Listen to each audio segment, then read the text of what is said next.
The term slave itself is derived from the word Slav, a reflection of the prominent role Slavic peoples played in the medieval slave trade. For centuries, Slavic men, women, and children were captured and sold across Europe, the Middle East, and North Africa, forming a significant part of global commerce in human lives.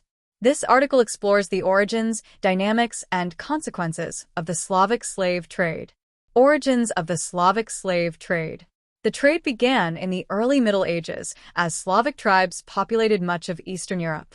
Their territories were vast but politically fragmented, making them vulnerable to raids and conquest.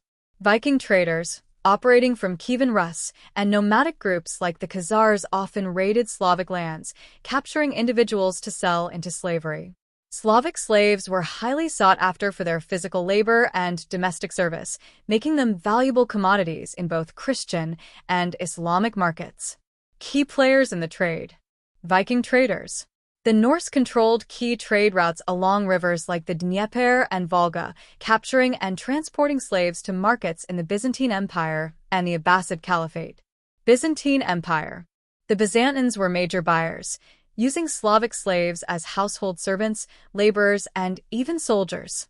Islamic Caliphates.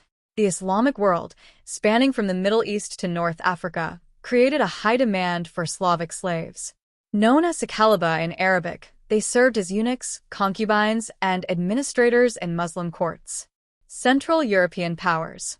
Germanic and Hungarian forces also raided Slavic territories, funneling captives into European markets. Routes and markets. Slaves were transported via major trade routes, including the Dnieper and Volga rivers, linking the Slavic heartlands to the Black and Caspian Seas.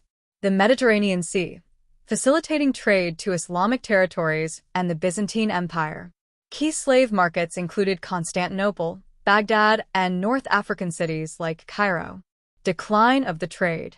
By the late Middle Ages, the Slavic slave trade began to wane due to several factors. Christianization. As Slavic peoples converted to Christianity, they became less likely to be enslaved under Christian doctrine. Rise of stronger states.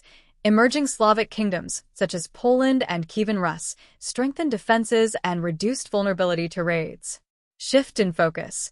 European traders turned their attention to Africa and the Atlantic slave trade, marking a new era in human exploitation. Legacy. The Slavic slave trade left lasting scars on Eastern Europe, contributing to depopulation and stunted economic growth in affected regions. It also influenced cultural perceptions, as the term Slavs became etymologically linked to servitude. Conclusion. The Slavic slave trade was a critical, yet often overlooked part of medieval history, reflecting the interconnectedness of European, Byzantine, and Islamic economies. Its legacy serves as a reminder of the widespread human cost of slavery throughout history.